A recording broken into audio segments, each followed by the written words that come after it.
और आइए अब सुनते हैं प्रधानमंत्री मोदी की मन की बात। धार्मिक पूजा पाठ होते हैं। कोरोना के संकट काल में लोगों में उमंग तो है, उत्साह भी है, लेकिन हम सबको मन को छू जाए वैसा अनुशासन भी है। बहुतेक रूप में देखा जाए तो नागरिकों में दायित्व का एहसास भी है। लोग अपना ध्यान रखते हुए, दूसरों का ध्यान रखते हुए अपने रोजमर्रा के काम भी कर रहे हैं। देश में हो रहे हर आयोजन में जिस तरह का संयम और सादगी इस बार देखी जा रही है, वो अभूतपूर्व है। गणेशोत्सव भी कहीं ऑनलाइन मनाया जा रहा है, तो ज्यादातर जगहों पर इस बार इको फ्रेंडली गणेश जी की प्रतिमा स्थापित की गई है। साथियों, हम बहुत बारीकी से अगर देखेंगे तो एक बात अवश्य हमारे ध्यान में आएगी। हमारे पर्व और पर्यावरण, इन दोनों के बीच एक बहुत गहरा नाता रहा है।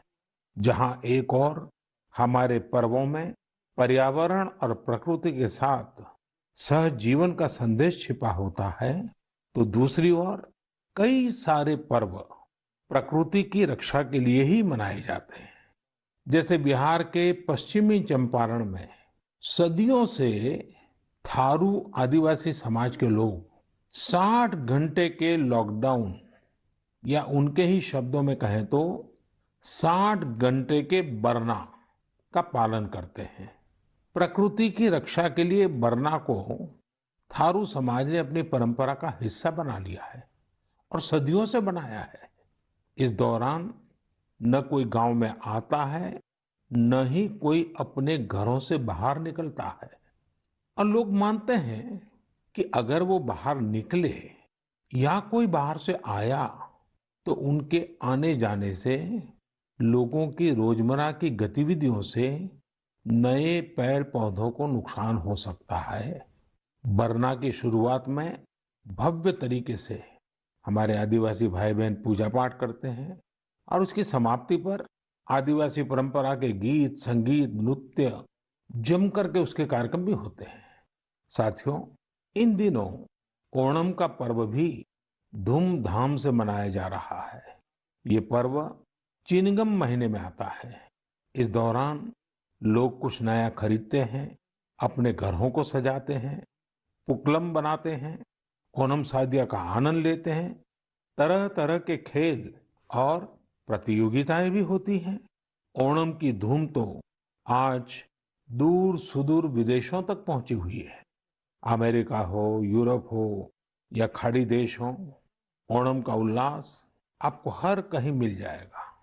ओणम एक इंटरनेशनल फेस्टिवल बनता जा रहा है।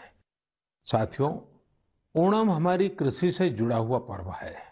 ये हमारी ग्रामीण अर्थव्यवस्था के लिए भी एक नई शुरुआत का समय होता है। किसानों की शक्ति से ही तो हमारा जीवन, हमारा समाज चलता है। हमारे पर्व किसानों के परिश्रम से ही रंग बिरंगे बनते हैं। हमारे अन्नदाता को, किसानों की जीवनदायिनी शक्ति को वेदों में भी बहुत गौरवपूर्ण रूप से नमन किया गया है। ऋग्वेद में मंत्र है, अन्नानाम पतये नमः, अन्नानाम पतये नमः, क्षेत्राणाम पतये नमः। अर्थात अन्नदाता को नमन है, किसान को नमन है। हमारे किसानों ने कोरोना के इस कठिन परिस्थितियों में भी अपनी ताकत को साबित किया है। हमारे देश में इस बार खरीफ की फसल की बुआई पिछले साल के मुकाबले 7% ज्यादा हुई है। धान की रुपाई इस बार लगभग 10%, दालें लगभग 5%, मोटे अनाज, कोर्स सीरियल्स लगभग 3%, ऑयल सीड्स लगभग 13%, कपास लगभग 3% ज्यादा बोई गई है। मैं इसके लिए देश के किसानों को बधाई देता हूं, उनके परिश्रम को नमन करता हूं। मेरे प्यारे देशवासियों, कोरोना के इस कालखंड में देश कई मोर्चों पर एक साथ लड़ रहा है, लेकिन इसके साथ साथ कई बार मन में ये भी सवाल आता रहा कि इतने लंबे समय तक घरों में रहने के कारण मेरे छोटे छोटे बाल मित्रों का समय कैसे बीतता होगा। और इसी से मैंने गांधीनगर की चिल्ड्रन यूनिवर्सिटी, जो दुनिया में एक अलग तरह का प्रयोग है, भारत सरकार के महिला और बाल विकास मंत्रालय, शिक्षा मंत्रालय, सूक्ष्म लघु और मध्यम उद्योग मंत्रालय, इन सभी के साथ मिलकर हम बच्चों के लिए क्या कर सकते हैं, इस पर मंथन किया, चिंतन किया। मेरे लिए ये बहुत सुखद था, लाभकारी भी था, क्योंकि एक प्रकार से ये मेरे लिए भी कुछ नया जानने का, नया सीखने का अवसर बन गया। साथियों, हमारे चिंतन का विषय था खिलौने और विशेषकर भारतीय खिलौने। हमने इस बात पर मंथन किया कि भारत के बच्चों को नए नए टॉयज कैसे मिले, भारत टॉय प्रोडक्शन का बहुत बड़ा हब कैसे बने। वैसे मैं मन की बात सुन रहे बच्चों के माता पिता से क्षमा मांगता हूं, क्योंकि हो सकता है उन्हें अब ये मन की बात सुनने के बाद खिलौनों की नई नई डिमांड सुनने का शायद एक नया काम सामने आ जाएगा। साथियों, खिलौने जहां एक्टिविटी को बढ़ाने वाले होते हैं, तो खिलौने हमारी आकांक्षाओं को भी उड़ान देते हैं। खिलौने केवल मन ही नहीं बहलाते, खिलौने मन बनाते भी हैं और मकसद गढ़ते भी हैं। मैंने कहीं पढ़ा कि खिलौनों के संबंध में गुरुदेव रविंद्रनाथ टैगोर ने कहा था कि बेस्ट टॉय वो होता है जो इनकम्प्लीट हो, ऐसा खिलौना जो अधूरा हो और बच्चे मिलकर खेल खेल में उसे पूरा करें। गुरुदेव टैगोर ने कहा था कि जब वो छोटे थे तो खुद की कल्पना से घर में मिलने वाले सामानों से ही अपने दोस्तों के साथ अपने खिलौने और खेल बनाया करते थे। लेकिन एक दिन बचपन के उन मौज मस्ती भरे पलों में बड़ों का दखल हो गया।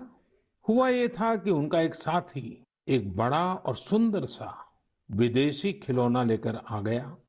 खिलौनों को लेकर इतराते हुए अब सब साथी का ध्यान खेल से ज्यादा खिलौने पर रह गया।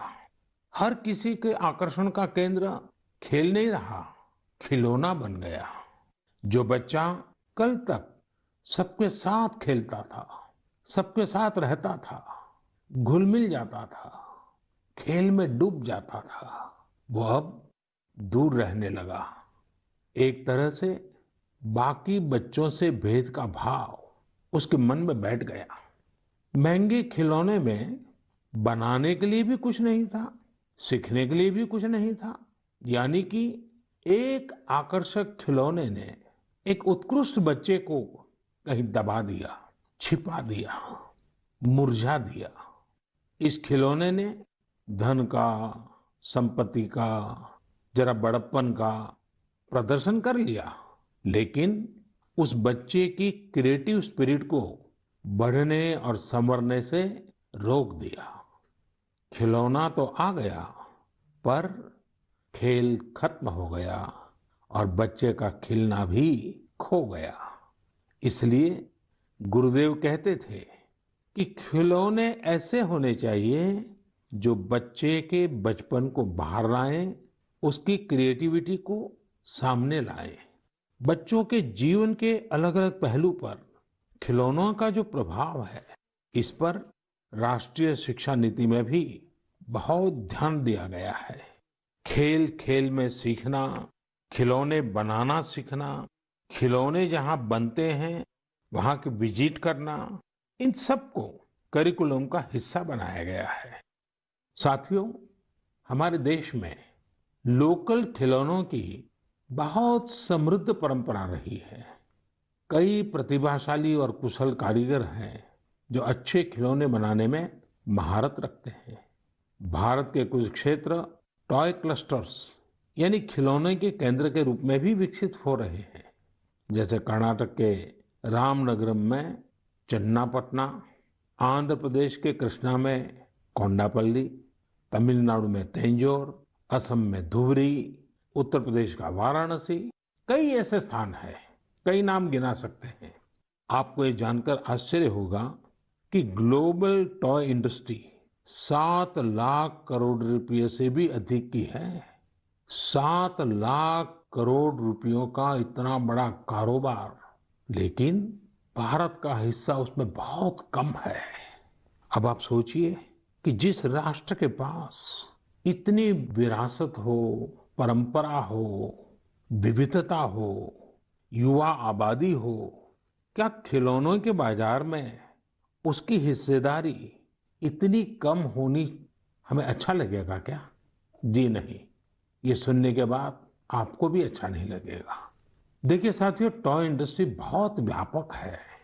गृह उद्योग हो, छोटे और लघु उद्योग हो, एमएसएमई हो, इसके साथ साथ बड़े उद्योग और निजी उद्यमी भी इसके दायरे में आते हैं। इसे आगे बढ़ाने के लिए देश को मिलकर मेहनत करनी होगी।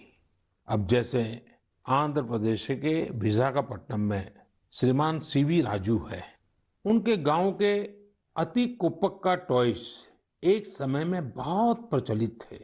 इनकी खासियत ये थी कि खिलौने लकड़ी से बनते थे और दूसरी बात ये कि इन खिलौनों में आपको कहीं कोई एंगल या कोण नहीं मिलता था।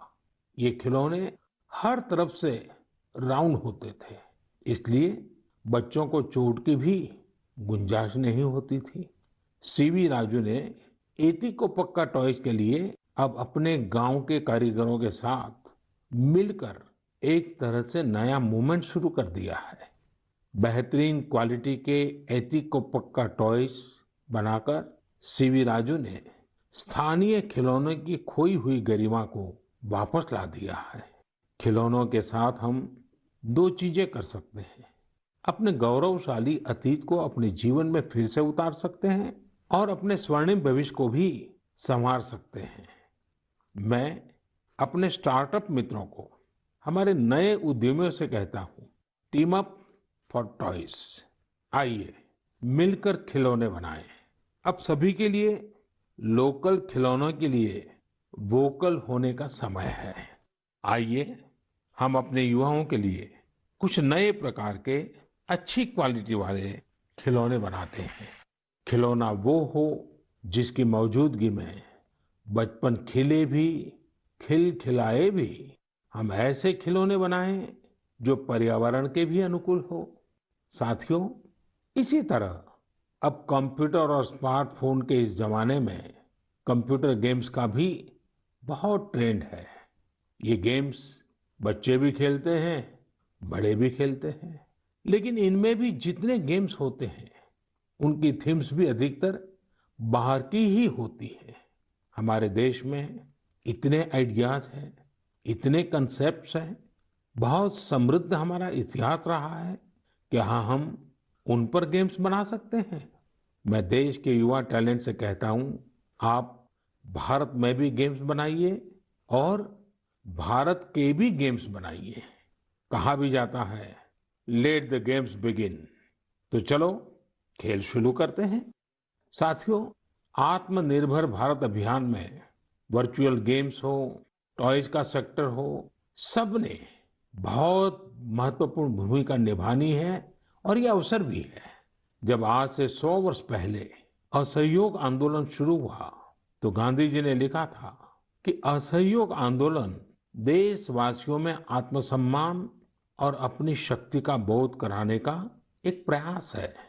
आज जब हम देश को आत्मनिर्भर बनाने का प्रयास कर रहे हैं तो हमें पूरे आत्मविश्वास के साथ आगे बढ़ना है। हर क्षेत्र में देश को आत्मनिर्भर बनाना है। असहयोग आंदोलन के रूप में जो बीज बोया गया था उसे अब आत्मनिर्भर भारत के वटवृक्ष में परिवर्तित करना हम सबका दायित्व है। मेरे प्यारे देशवासियों, भारतीयों के इनोवेशन और सॉल्यूशन देने की क्षमता का लोहा हर कोई मानता है और जब समर्पण भाव हो, संवेदना हो, तो ये शक्ति असीम बन जाती है। इस महीने की शुरुआत में देश के युवाओं के सामने एक ऐप इनोवेशन चैलेंज रखा गया। इस आत्मनिर्भर भारत ऐप इनोवेशन चैलेंज में हमारे युवाओं ने बढ़ चढ़ कर के हिस्सा लिया। करीब 7,000 एंट्रीज आई। उसमें भी करीब करीब 2/3 ऐप्स टियर 2 और टियर 3 शहरों के युवाओं ने बनाए हैं। ये आत्मनिर्भर भारत के लिए, देश के भविष्य के लिए बहुत शुभ संकेत है। आत्मनिर्भर ऐप इनोवेशन चैलेंज के रिजल्ट्स देखकर आप जरूर प्रभावित होंगे। काफी जांच परख के बाद अलग अलग कैटेगरी में लगभग 2 दर्जन ऐप्स को अवार्ड भी दिए गए हैं। आप जरूर इन ऐप्स के बारे में जानें और उनसे जुड़े। हो सकता है आप भी ऐसा कुछ बनाने के लिए प्रेरित हो जाएं। इनमें एक ऐप है कुटुकी किड्स लर्निंग ऐप। ये छोटे बच्चों के लिए ऐसा इंटरेक्टिव ऐप है जिसमें गानों और कहानियों के जरिए बात बात में ही बच्चे मैथ साइंस में बहुत कुछ सीख सकते हैं। इसमें एक्टिविटीज भी हैं, खेल भी हैं। इसी तरह एक माइक्रो ब्लॉगिंग प्लेटफॉर्म का भी ऐप है। इसका नाम है कू, KOO कू। इसमें हम अपनी मातृभाषा में टेक्स्ट, वीडियो और ऑडियो के जरिए अपनी बात रख सकते हैं, इंटरेक्ट कर सकते हैं। इसी तरह चिंगारी ऐप भी युवाओं के बीच काफी पॉपुलर हो रहा है। एक ऐप है आस्क सरकार। इसमें चैटबॉट के जरिए आप इंटरेक्ट कर सकते हैं और किसी भी सरकारी योजना के बारे में सही जानकारी हासिल कर सकते हैं, वो भी टेक्स्ट, ऑडियो और वीडियो तीनों तरीकों से। ये आपकी बड़ी मदद कर सकता है। एक और ऐप है स्टेप सेट गो। ये फिटनेस ऐप है। आप कितना चले, कितनी कैलोरीज बर्न की, ये सारा हिसाब ये ऐप रखता है और आपको फिट रहने के लिए मोटिवेट भी करता है। मैंने कुछ ही उदाहरण दिए हैं। कई और ऐप्स ने भी इस चैलेंज को जीता है। कई बिजनेस ऐप्स हैं, गेम्स के ऐप्स हैं, जैसे is equal to books and expense, Zoho workplace, FTC talent. आप इनके बारे में नेट पर सर्च करिए, आपको बहुत जानकारी मिलेगी। आप भी आगे आए, कुछ इनोवेट करें, कुछ इम्प्लीमेंट करें। आपके प्रयास आज के छोटे छोटे स्टार्टअप्स कल बड़ी बड़ी कंपनियों में बदलेंगे और दुनिया में भारत की पहचान बनेंगे। और आप ये मत भूलिए कि आज जो दुनिया में बहुत बड़ी बड़ी कंपनियां नजर आती है ना, वे भी कभी स्टार्टअप हुआ करती थी। प्रिय देशवासियों, हमारे यहाँ के बच्चे, हमारे विद्यार्थी अपनी पूरी क्षमता दिखा पाए, अपना सामर्थ्य दिखा पाए, इसमें बहुत बड़ी भूमिका न्यूट्रिशन की भी होती है, पोषण की भी होती है। पूरे देश में सितंबर महीने को पोषण माह, न्यूट्रिशन मंथ के रूप में मनाया जाएगा। नेशन और न्यूट्रिशन का बहुत गहरा संबंध होता है। हमारे यहाँ एक कहावत है, यथा अन्नम तथा मन्नम, यानी जैसा अन्न होता है वैसा ही हमारा मानसिक और बौद्धिक विकास भी होता है। एक्सपर्ट्स कहते हैं कि शिशु को गर्भ में और बचपन में जितना अच्छा पोषण मिलता है उतना अच्छा उसका मानसिक विकास होता है और वो स्वस्थ रहता है। बच्चों के पोषण के लिए भी उतना ही जरूरी है कि माँ को भी पूरा पोषण मिले। और पोषण या न्यूट्रिशन का मतलब केवल इतना ही नहीं होता कि आप क्या खा रहे हैं, कितना खा रहे हैं, कितनी बार खा रहे हैं। इसका मतलब है आपके शरीर को कितने जरूरी पोषक तत्व, न्यूट्रिएंट्स मिल रहे हैं। आपको आयरन, कैल्शियम मिल रहे हैं या नहीं, सोडियम मिल रहा है या नहीं, विटामिन्स मिल रहे हैं या नहीं, ये सब न्यूट्रिशन के बहुत इंपॉर्टेंट एस्पेक्ट्स हैं। न्यूट्रिशन के इस आंदोलन में पीपल पार्टिसिपेशन भी बहुत जरूरी है। जन भागीदारी ही इसको सफल करती है। पिछले कुछ वर्षों में इस दिशा में देश में काफी प्रयास किए गए हैं। खासकर हमारे गांवों में इसे जन भागीदारी से जन आंदोलन बनाया जा रहा है। पोषण सप्ताह हो, पोषण माह हो, इनके माध्यम से ज्यादा जागरूकता पैदा की जा रही है। स्कूलों को जोड़ा गया है, बच्चों के लिए प्रतियोगिताएं हो, उनमें अवेयरनेस बढ़े, इसके लिए भी लगातार प्रयास जारी हैं। जैसे क्लास में एक क्लास मॉनिटर होता है, उसी तरह न्यूट्रिशन मॉनिटर भी हो, रिपोर्ट कार्ड की तरह न्यूट्रिशन कार्ड भी बने, इस तरह की भी शुरुआत की जा रही है। पोषण माह न्यूट्रिशन मंथ के दौरान माय गॉव पोर्टल पर एक फूड एंड न्यूट्रिशन क्विज भी आयोजित की जाएगी और साथ ही एक मीम कंपटीशन भी होगा। आप खुद पार्टिसिपेट करें और दूसरों को भी मोटिवेट करें। साथियों, अगर आपको गुजरात में सरदार वल्लभ भाई पटेल के स्टैच्यू ऑफ यूनिटी जाने का अवसर मिला होगा और कोविड के बाद जब वो खुलेगा और आपको जाने का अवसर मिलेगा, तो वहाँ एक यूनिक प्रकार का न्यूट्रिशन पार्क बनाया गया है। खेल खेल में ही न्यूट्रिशन की शिक्षा आनंद प्रमोद के साथ वहाँ जरूर देख सकते हैं। साथियों, भारत एक विशाल देश है। खान पान में ढेर सारी विविधता है। हमारे देश में 6 अलग अलग ऋतुएं होती हैं। अलग अलग क्षेत्रों में वहाँ के मौसम के हिसाब से अलग अलग चीजें पैदा होती हैं। इसलिए ये बहुत ही महत्वपूर्ण है कि हर क्षेत्र के मौसम, वहाँ के स्थानीय भोजन और वहाँ पैदा होने वाले अन्न, फल, सब्जियों के अनुसार एक पोषक न्यूट्रिएंट रिच डाइट प्लान बने। अब जैसे मिलेट्स, मोटे अनाज, रागी है, ज्वार है, ये बहुत उपयोगी पोषक आहार है। एक भारतीय कृषि कोष तैयार किया जा रहा है। इसमें हर एक जिले में क्या क्या फसल होती है, उनकी न्यूट्रिशन वैल्यू कितनी है, इसकी पूरी जानकारी होगी। ये आप सबके लिए बहुत बड़े काम का कोष हो सकता है।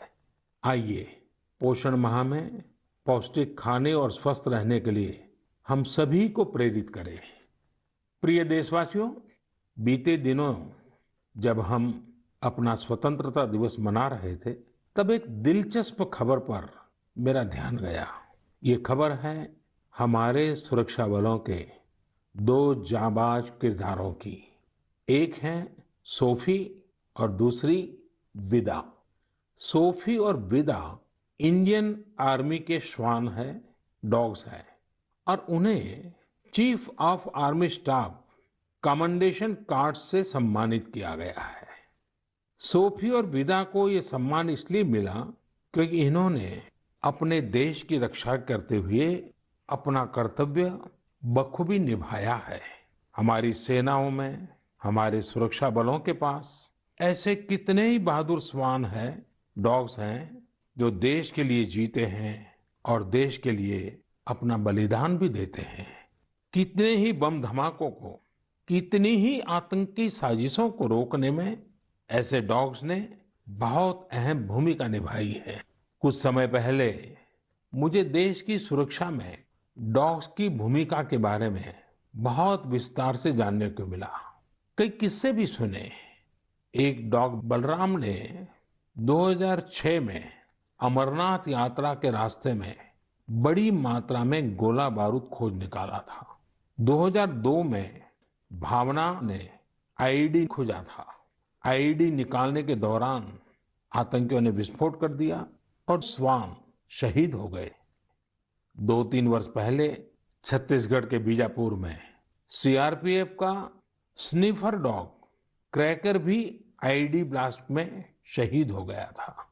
कुछ दिन पहले ही आपने शायद टीवी पर एक बड़ा भावुक करने वाला दृश्य देखा होगा, जिसमें बीड़ पुलिस अपने साथी डॉग रॉकी को पूरे सम्मान के साथ आखिरी विदाई दे रही थी। रॉकी ने 300 से ज्यादा केसों को सुलझाने में पुलिस की मदद की थी। डॉग की डिजास्टर मैनेजमेंट और रेस्क्यू मिशंस में भी बहुत बड़ी भूमिका होती है। भारत में तो national disaster response force NDRF ने ऐसे दर्जनों डॉग्स को स्पेशली ट्रेन किया है। कहीं भूकंप आने पर, इमारत गिरने पर, मलबे में दबे जीवित लोगों को खोज निकालने में ये डॉग्स बहुत एक्सपर्ट्स होते हैं। साथियों, मुझे यह भी बताया गया कि इंडियन ब्रीड के डॉग्स भी बहुत अच्छे होते हैं, बहुत सक्षम होते हैं। इंडियन ब्रीड्स में मुधोल हाउंड है, हिमाचली हाउंड है। ये बहुत ही अच्छी नस्लें हैं। राजपलायम, कन्नी, चिप्पी पराई और कोम्बाई भी बहुत शानदार इंडियन ब्रीड्स हैं। इनको पालने में खर्च भी काफी कम आता है और ये भारतीय माहौल में ढले भी होते हैं। अब हमारी सुरक्षा एजेंसियों ने भी इन इंडियन ब्रीड्स के डॉग्स को अपनी सुरक्षा दस्ते में शामिल कर रही है। पिछले कुछ समय में आर्मी, सीआईएसएफ, एनएसजी ने मुधोल हाउंड डॉग्स को ट्रेन करके डॉग स्क्वाड में शामिल किया है। सीआरपीएफ ने कोम्बाई डॉग्स को शामिल किया है। Indian council of agriculture research भी भारतीय नस्ल के डॉग्स पर रिसर्च कर रही है। मकसद यही है कि इंडियन ब्रीड्स को और बेहतर बनाया जा सके और उपयोगी बनाया जा सके। आप इंटरनेट पर इनके नाम सर्च करिए, इनके बारे में जानिए। आप इनकी खूबसूरती, इनकी क्वालिटी देखकर हैरान हो जाएंगे। अगली बार जब भी आप डॉग पालने की सोचें, आप जरूर इनमें से ही किसी इंडियन ब्रीड के डॉग को घर लाएं। आत्मनिर्भर भारत जब जन मन का मंत्र बन ही रहा है, तो कोई भी क्षेत्र इससे पीछे कैसे छूट सकता है। मेरे प्रिय देशवासियों, कुछ दिनों बाद 5 सितंबर को हम शिक्षक दिवस मनाएंगे।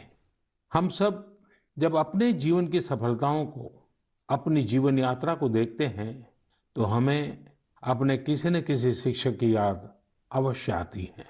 तेजी से बदलते हुए समय और कोरोना के संकट काल में हमारे शिक्षकों के सामने भी समय के साथ बदलाव की एक चुनौती रख दी है। मुझे खुशी है कि हमारे शिक्षकों ने इस चुनौती को न केवल स्वीकार किया, बल्कि उसे अवसर में बदल भी दिया है। पढ़ाई में तकनीक का ज्यादा से ज्यादा उपयोग कैसे हो, नए तरीकों को कैसे अपनाएं, छात्रों को मदद कैसे करें, ये हमारे शिक्षकों ने सहजता से अपनाया है और अपने स्टूडेंट्स को भी सिखाया है। आज देश में हर जगह कुछ न कुछ इनोवेशन हो रहे हैं। शिक्षक और छात्र मिलकर कुछ नया कर रहे हैं। मुझे भरोसा है, जिस तरह देश में राष्ट्रीय शिक्षा नीति के जरिए एक बड़ा बदलाव होने जा रहा है, हमारे शिक्षक इसका भी लाभ छात्रों तक पहुंचाने में अहम भूमिका निभाएंगे। साथियों, और विशेषकर मेरे शिक्षक साथियों, वर्ष 2022 में हमारा देश स्वतंत्रता के 75 वर्ष का पर्व मनाएगा। स्वतंत्रता के पहले अनेक वर्षों तक हमारे देश में आजादी का जंग, उसका एक लंबा इतिहास रहा है। इस दौरान देश का कोई कोना ऐसा नहीं था जहां आजादी के मतवालों ने अपने प्राण न्योछावर न किए हों, अपना सर्वस्व त्याग न दिया हो। ये बहुत आवश्यक है कि हमारी आज की पीढ़ी, हमारे विद्यार्थी आजादी की जंग, हमारे देश के नायकों से परिचित रहे, उसे उतना ही महसूस करें। अपने जिले से, अपने क्षेत्र में आजादी के आंदोलन के समय क्या हुआ, कैसे हुआ, कौन शहीद हुआ, कौन कितने समय तक देश के लिए जेल में रहा, ये बातें हमारे विद्यार्थी जानेंगे तो उनके व्यक्तित्व में भी इसका प्रभाव दिखेगा। इसके लिए बहुत से काम किए जा सकते हैं, जिसमें हमारे शिक्षकों का बड़ा दायित्व है। जैसे आप जिस जिले में हैं, वहाँ शताब्दियों तक जो आजादी का जंग चला, उन आजादी के जंग में वहाँ कोई घटनाएं घटी है क्या, इसे लेकर विद्यार्थियों से रिसर्च करवाई जा सकती हैं। उसे स्कूल के हस्तलिखित अंक के रूप में तैयार किया जा सकता है। आपके शहर में स्वतंत्रता आंदोलन से जुड़ा कोई स्थान हो तो छात्र छात्राओं को वहां ले जा सकते हैं। किसी स्कूल के विद्यार्थी ठान सकते हैं कि वो आजादी के 75 वर्ष में अपने क्षेत्र के आजादी के 75 नायकों पर कविताएं लिखेंगे, नाट्य कथाएं लिखेंगे। आपके प्रयास देश के हजारों लाखों अनसंग हीरोज को सामने लाएंगे, जो देश के लिए जिए, जो देश के लिए खप गए, जिनके नाम समय के साथ विस्मृत हो गए। ऐसे महान व्यक्तित्वों को अगर हम सामने लाएंगे, आजादी के 75 वर्ष में उन्हें याद करेंगे, तो उनको सच्ची श्रद्धांजलि होगी। और जब 5 सितंबर को शिक्षक दिवस मना रहे हैं, तब मैं मेरे शिक्षक साथियों से जरूर आग्रह करूंगा कि वे इसके लिए एक माहौल बनाएं, सबको जोड़ें और सब मिलकर के जुट जाएं। मेरे प्रिय देशवासियों, देश आज जिस विकास यात्रा पर चल रहा है, इसकी सफलता सुखद तभी होगी जब हर एक देशवासी इसमें शामिल हो, इस यात्रा का यात्री हो, इस पथ का पथिक हो।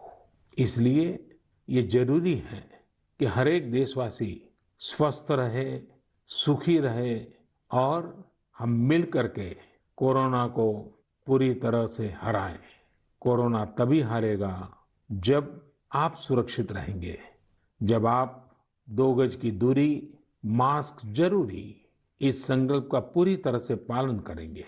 आप सब स्वस्थ रहिए, सुखी रहिए। इन्हीं शुभकामनाओं के साथ अगली मन की बात में फिर मिलेंगे। बहुत बहुत धन्यवाद। नमस्कार। तो प्रधानमंत्री नरेंद्र मोदी की बड़ी बातें मन की बात की। कोरोना को लेकर जनता को जागरूक करते हुए कहा कि 2 गज की दूरी, मास्क जरूरी, बस यही अपनाएं। इसके अलावा पश्चिमी चंपारण की थारू त्योहार का उन्होंने उल्लेख किया। आज की मन की बात में आदिवासी इलाकों में अनुशासन की तारीफ करते हुए प्रधानमंत्री नरेंद्र मोदी ने बताया कि किस तरीके से वो लोग कोरोना को मात दे रहे हैं। पर्व और पर्यावरण के बीच किस तरीके का गहरा नाता है, इसका भी जिक्र प्रधानमंत्री नरेंद्र मोदी ने आज अपने मन की बात में किया। कोरोना को लेकर जनता जागरूक हुई है, अब लोग खुद अपनी रक्षा करने लगे हैं, लोगों में संयम और सादगी अभूतपूर्व है। इसका जिक्र करते हुए प्रधानमंत्री नरेंद्र मोदी मन की बात में तमाम बातों का जिक्र करते हुए और साथ ही साथ शिक्षा दिवस का भी उन्होंने जिक्र किया।